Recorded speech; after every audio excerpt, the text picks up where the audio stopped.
और कर्नल केसी सिंह जी जो राठौड़ हैं, उनकी एक बड़ी भूमिका है और चूँकि वर्तमान में कार्यवाहक अध्यक्ष हैं, तो हल्का-सा हमें एक आइडिया रहना चाहिए कि हमें किन-किन चीज़ों पे फ़ोकस करना है और इसमें जो भी बातें बताई गई हैं, वो कहीं न कहीं आपके लिए मददगार होंगी। तो मैं थोड़ा-सा उसको एक्सप्लेन करके बता रहा हूँ, यद्यपि ये बातें मैंने पूर्व वीडियो में भी ये चीज़ें बता दी।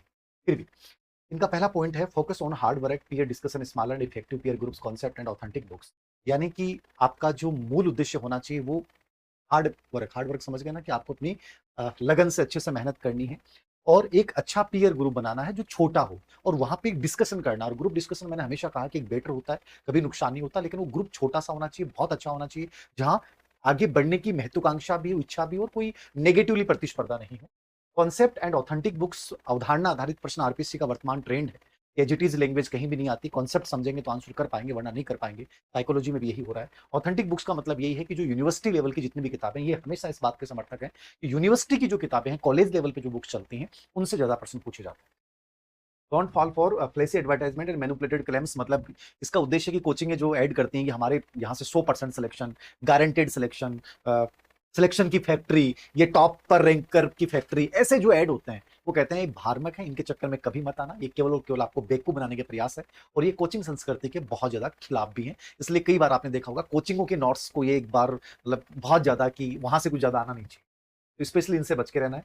Plan your next 5 month. आपका जो 5 महीने का प्लान है, वो आपकी खुद की एबिलिटीज़ और रिसोर्सेज़ जैसी परिस्थितियाँ हैं, जो आपकी योग्यता है, उसके अनुसार बनाइए, किसी दूसरे के अनुसार नहीं। हर व्यक्ति अपने अकॉर्डिंग बनाता है, मैं अपने अकॉर्डिंग बताऊँगा, दूसरा कोई सक्सेसफुल बच्चा आएगा, वो अपने अकॉर्डिंग बताएगा, सबकी परिस्थितियाँ अलग-अलग होती हैं। आपको जो प्लान बनाना है, वो खुद की योग्यताओं के अनुसार बनाना है, खुद के संसाधन के अनुसार बनाना है, जिस परिस्थिति में उसके अनुसार बनाना है, ना कि उसके अनुसार आप कॉपी करना शुरू कर दो। मतलब इनका कहने का मतलब है कॉपी मत कीजिए। Interact with people who have scored high in previous written exams. मतलब ऐसे बच्चों से जुड़िए जो पूर्व में सक्सेसफुल हुए हैं, अच्छे नंबर जिनके आए हैं, सच में अच्छे आए हैं। एक तो होता है जो करप्ट करके बने और एक वास्तव में जो रियल में बने। ऐसे बच्चों से संवाद कीजिए, उससे आपको कुछ सीखने को मिलेगा क्योंकि एक्सपीरियंस एक वास्तव में बहुत बड़ा टीचर होता है। The future of kettle hide classrooms, मतलब समझ गए आप कि जो भीड़ वाली कोचिंगें हैं, जहाँ 1000-1500 बच्चे एक साथ बैठते हैं, उनको एक ही प्रणाली से पढ़ाया जाता है, एक ही तरीके से पढ़ाया जाता है, इसके बहुत खिलाफ हैं ये, ठीक है? और मैं आने वाले टाइम में, पहले मैंने बोला है कुछ पेपर ऐसे बनाए गए हैं स्पेशली ऐसी कोचिंग्स के खिलाफ, ताकि उनके नोट्स में से कुछ भी नहीं आए। तो इनका उद्देश्य भी है कि जो केटल हार्ड क्लासरूम है, जहाँ एक ही तरीके से आपको लिखाया जाता है, एक ही तरीके से पढ़ाया जाता है और तुम मूक बधिर बन के सिर्फ लिख रहे हो, बकरियों की तरह चल रहे हो, गर्दन ऊपर नहीं कर रहे हो, इसके इन्होंने खिलाफ किया। तो ये आपको मैंने पहले ही बोला, सेल्फ स्टडी से बेटर कुछ नहीं हो सकता। Hard work is not only reading, it more writing and revision by writing.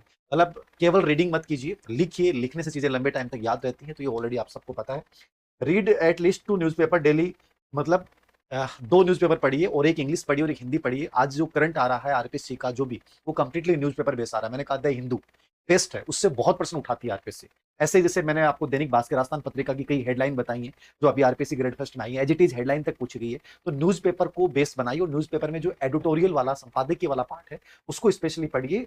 उससे काफ़ी चीज़ें आप सीखोगे भी और वहाँ से प्रश्न भी बनाए जाएँगे। तो न्यूज़पेपर के ऊपर लेकर इन्होंने बात कही है। ये ऑलरेडी सिविल सर्विस वाला बच्चा सब पढ़ता है। The nation has already stepped into e governance and data driven decision making. तो इनका कहने का मतलब है कि ई लर्निंग आज का एक बड़ा माध्यम है, तो ई लर्निंग का यूज कीजिए, एआई का यूज कीजिए। एआई से आप बहुत सारी चीजें सीख सकते हैं, ठीक है? डिजिटल मीडिया का, जहां आप डिजिटल जो अभियान है, उसके माध्यम से बहुत सारी चीजें आप खुद अपने लेवल पे सीखने का प्रयास कीजिए।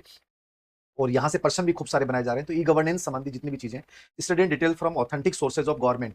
गवर्नमेंट की जो भी ऑथेंटिक सोर्सेज है, जैसे कि सूजस राजस्थान का चलता है, ऐसे ही पीआईबी इंडिया का चलता है, ठीक है? एयर ऑन बी, जो मतलब एयर इंडिया है कि एयर, ऐसे कुछ रेडियो आता है अपना आकाशवाणी वाला, एग्जिट मेरे दिमाग में नहीं आ रहा, ठीक है? ओलंपिक्स.com स्पोर्ट्स के लिए। तो वो जो गवर्नमेंट आधारित वेबसाइट है, जैसे लोकसभा राज्यसभा में कोई कमेटी की रिपोर्ट आई है, उसके आधार पे और वहां से एज इट इज प्रश्न उठाए जाएंगे। तो इनका कहने का मतलब है जो भी आप तैयार करें वो गवर्नमेंट्स की, जैसे geopolitics, multipolar world economics, AI, efforts by government, information available authentic government sites, SDAG, budget, gender budgeting, energy culture, मतलब इन चीजों के ऊपर आप स्पेशली फोकस करें, करंट वहां से। और जो जितनी भी बजट रिपोर्ट है सरकार के, जो ऑथेंटिक सोर्स है, वहां से इन चीजों को तैयार करें।